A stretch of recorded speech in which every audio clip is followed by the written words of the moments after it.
प्रिय विद्यार्थियों, वैसे तो आपको बाज़ार का परिचय दिया जा चुका है, लेकिन आज हम कुछ विस्तृत आपको बाज़ार का परिचय देंगे।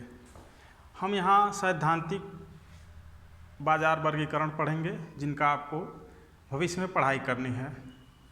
तो सबसे पहले बाज़ार, आपको बाज़ार की परिभाषा बताई गई है कि बाज़ार वह जगह है जहाँ वस्तुएं खरीदी और बेची जाती हैं, या बाज़ार वह समस्त जगह है जहाँ वस्तुएं खरीदी बेची जाती हैं और जहाँ क्रेता और विक्रेता उपस्थित होते हैं और आपस में प्रतियोगिता करके कीमत तय करते हैं। लेकिन जब प्रतियोगिता की बात आती है तो फिर वो प्रतियोगी बाज़ार हो जाता है। प्रतियोगिता के आधार पर बाज़ार ये 3 प्रकार के मोटे मोटे तौर पर होता है: पूर्ण प्रतियोगी बाज़ार, शून्य प्रतियोगी बाज़ार और अपूर्ण प्रतियोगी बाज़ार।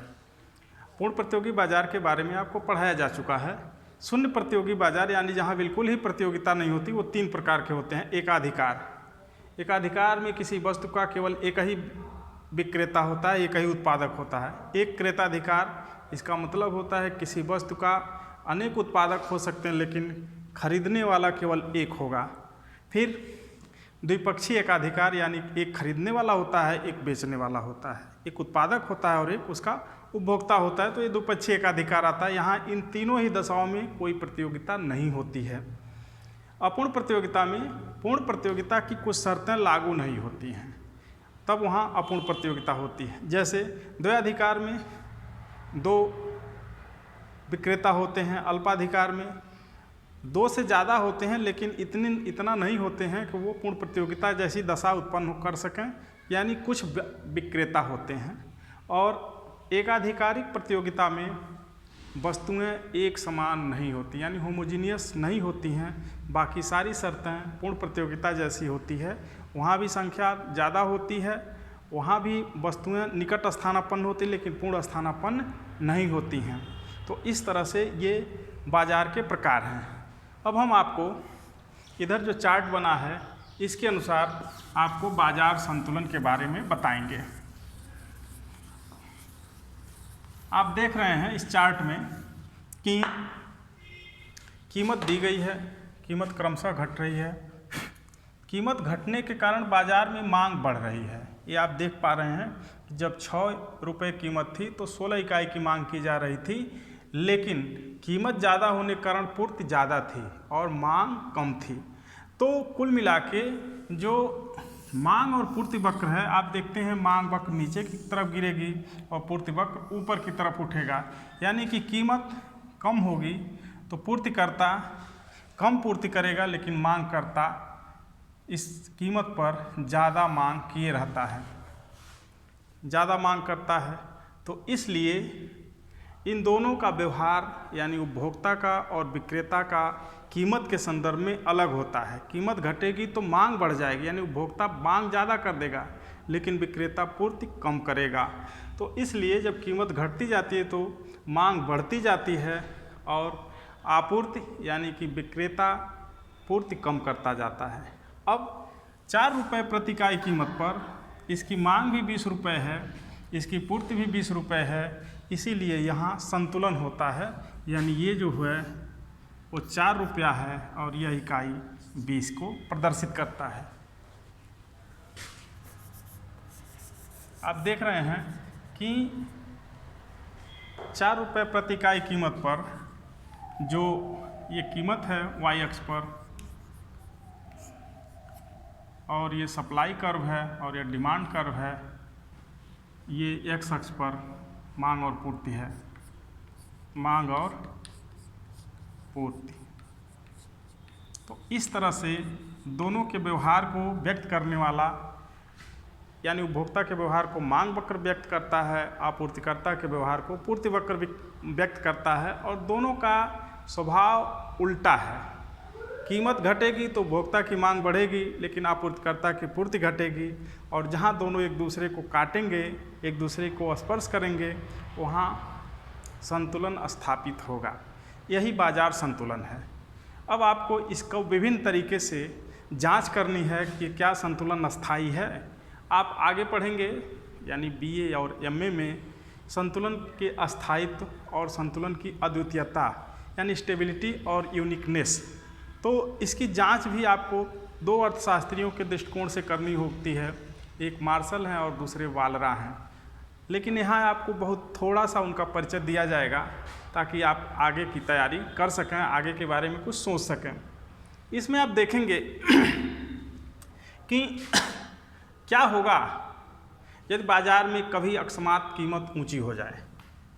तो बाज़ार में जब कीमत ऊंची हो जाएगी तो पूर्ति आधिक्य हो जाएगा। आप यहाँ देख पा रहे हैं कि मांग घट जाएगी, इतनी हो जाएगी, यानी मांग में कमी हो जाएगी और पूर्तिकर्ता पूर्ति बढ़ा देगा। तो ये जो है ये भाग पूर्ति आधिक्य है, यानी पूर्ति अधिक हो जाएगी। अब आपको इसमें सोचना है कि बाजार में मूल्य पर क्या असर होगा। कल्पना करिए कि बाजार में खरीदने वालों की तुलना में बेचने वालों की संख्या ज़्यादा हो जाए, या बाजार में जितनी मांग है उससे ज़्यादा वस्तुएं उपलब्ध हो जाएं, तो कीमत पर क्या असर पड़ेगा। आप सहज ये अनुमान लगा सकते हैं कि तब कीमत घट जाएगी। जो विक्रेता हैं अपने सामान को बेचना चाहेंगे जल्दी जल्दी, और इसलिए कीमत में यहाँ से घटने की प्रवृत्ति पाई जाएगी। और वो कीमत कहाँ आएगी, आकर फिर इसी इक्विलिब्रियम संतुलन बिंदु पर आकर रुक जाएगी। संतुलन फिर इस बिंदु पर रुक जाए, कीमत इस बिंदु पर आकर संतुलन बिंदु पर रुक जाएगी, क्योंकि जब कीमत घटेगी तो जो क्रेता है वो मांग बढ़ा देगा और कीमत घटने से विक्रेताओं की पूर्ति कम हो जाएगी और दोनों आकर फिर यहाँ संतुलित हो जाएंगे। दूसरी दशा ये हो सकती है कि किसी समय कीमत एकाएक घट जाए। तो जब कीमत घट जाएगी तो आप थोड़ा सा रेखा चित्र मिक्स हो रहा है, लेकिन ध्यान देने की ज़रूरत है। जब कीमत घट जाएगी तो यहाँ मांग मात्रा इतनी हो जाएगी और पूर्ति मात्रा इतनी रह जाएगी, यानी जो विक्रेता है वो पूर्ति अपनी कीमत घटने के कारण घटा देगा और कीमत घटने के कारण जो उपभोक्ता है अपनी मांग बढ़ा देगा। तो ये मांग आधिक्य है। ये जो भाग है मांग आधिक्य है, इसे मांग आधिक्य कहा जाएगा। और अब आप कल्पना कर सकते हैं कि यदि बाजार में खरीदने वाले ज़्यादा पहुंच जाएं और बेचने वाले कम पहुंचें तो वस्तुओं की कीमत पर क्या असर पड़ेगा। आप अपने मन से बता सकते हैं तो कीमतें बढ़ा दिए जाएंगी या कीमतें बढ़ जाएंगी। तो इस तरह से जब मांग अधिक होता है तो कीमत में बढ़ने की प्रवृत्ति पाई जाती है, और जब पूर्ति अधिक होता है तो कीमत में घटने की प्रवृत्ति पाई जाती है, और दोनों ही दशाओं में संतुलन फिर ई बिंदु पर स्थापित हो जाएगा। इस तरह से ये संतुलन जो है अस्थायी संतुलन होता है, यानी थोड़ा बहुत फ्लक्चुएशन होगा तो फिर कीमत यहीं आकर रुकेगी। इसमें जब आप आगे पढ़ेंगे तो ये ऐसे एकाएक यहाँ स्थापित नहीं हो जाता है, बल्कि इसके लिए एक मकर जाल सिद्धांत आता है, उसे पढ़ाया जाता है। लेकिन आपको यहाँ समझना है कि जब कभी पूर्ति अधिक होगा तो कीमत घट जाएगी और मांग अधिक होगा तो कीमत बढ़ जाएगी। ये संतुलन अद्वितीय भी है, क्योंकि आप देख रहे हैं कि ये रेखा काट के इधर चली जा रही है, ये रेखा काट के उधर चली जा रही है। इन रेखाओं का कहीं और अद्वितीय का मतलब होता है कि इसके समान कहीं कोई दूसरा न हो, तो इसके अलावा कहीं और संतुलन स्थापित हो ही नहीं सकता। इसलिए यह संतुलन बिंदु अद्वितीय भी है, यूनिक भी है। और स्टेबिलिटी को आपने देख लिया कि जब ये फ्लक्चुएशन होगा तो यहाँ कीमत घटने और कीमत बढ़ने की प्रवृत्ति पाई जाएगी और मूल बिंदु पर पुनः आकर यानी ई बिंदु पर आकर ये संतुलन स्थापित हो जाएगा। हमने आपको बालरा का नाम लिया है। बालरा भी इसको बताते हैं कि ये इस तरीके का जब मांग वक्र घटती हुई हो और पूर्ति वक्र बढ़ती हुई हो तो संतुलन स्थिर और अद्वितीय होता है। उसको देख लें।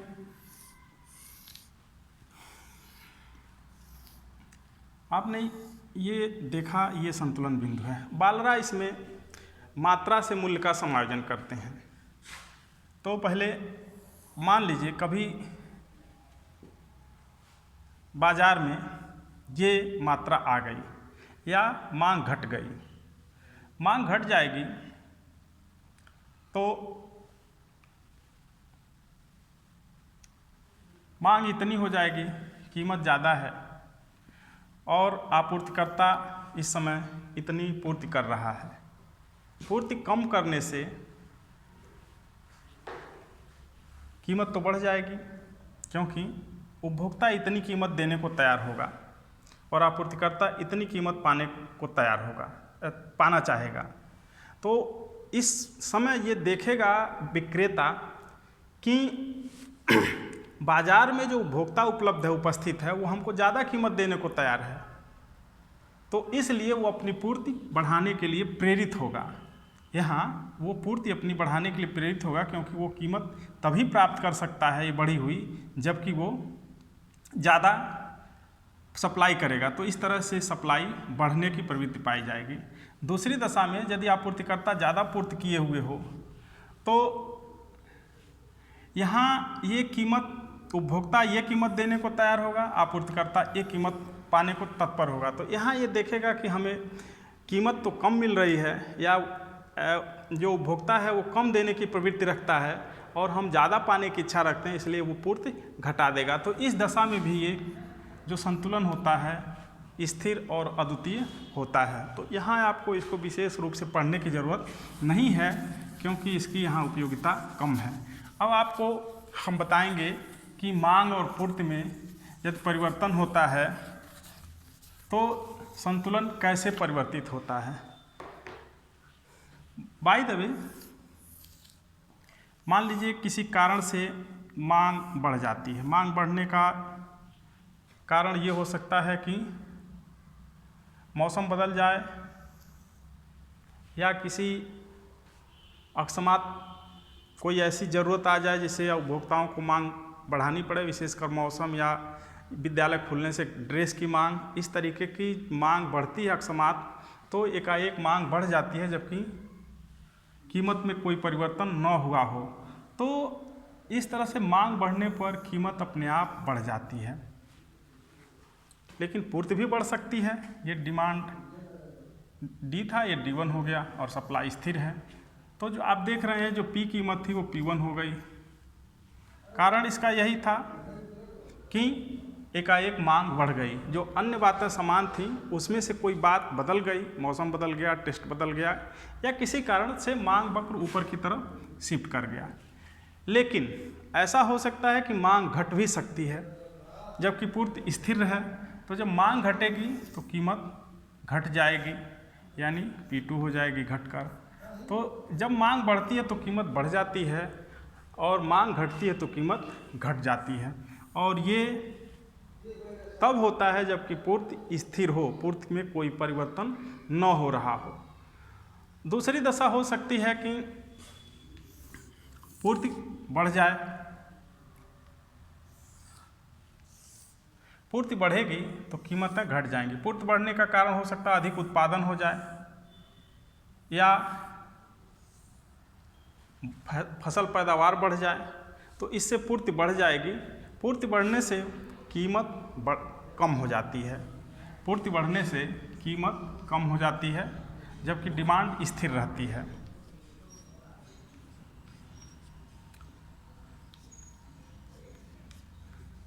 पूर्ति बढ़ने से कीमत घट जाती है। अब मांग और पूर्ति जब दोनों परिवर्तित हों साथ साथ, तो ये देखा जाएगा कि कौन ज़्यादा परिवर्तित हो रहा है, मांग या पूर्ति। जो ज़्यादा परिवर्तित होगा उसका असर कीमतों पर प्रभावी होगा। जैसे पूर्ति बढ़ जाएगी, पूर्ति मांग से ज़्यादा बढ़ी होगी तो कीमत घटेगी, और पूर्ति मांग से कम बढ़ी होगी तो कीमत बढ़ेगी। तो ये आप देख सकते हैं।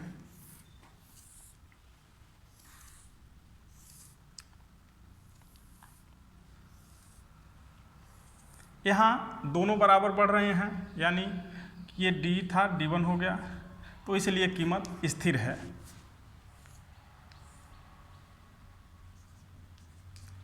ये कीमत स्थिर है और इससे पूर्ति बढ़ गई, या मांग और पूर्ति दोनों बढ़ गया, संतुलन E से E1 हो गया।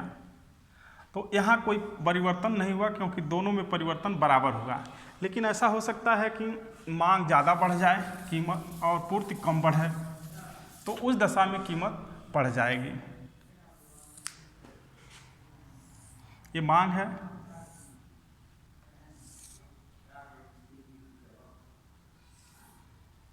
तो आप देख पा रहे हैं कि मांग तेज बढ़ी इसलिए कीमत थोड़ी ज़्यादा है, पहले की तुलना में कीमत ज़्यादा है।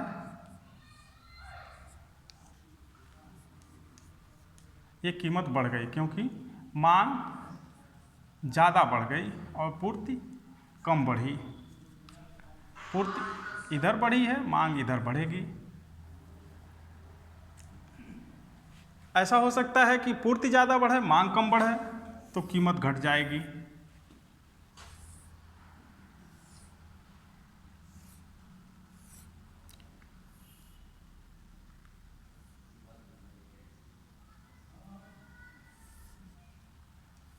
आप देख रहे हैं इस दशा में कीमत घट जा रही है।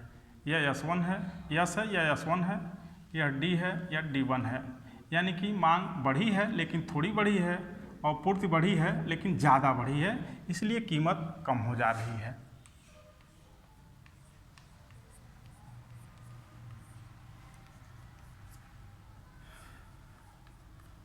अब उम्मीद है कि ये समझ गए होंगे आप लोग।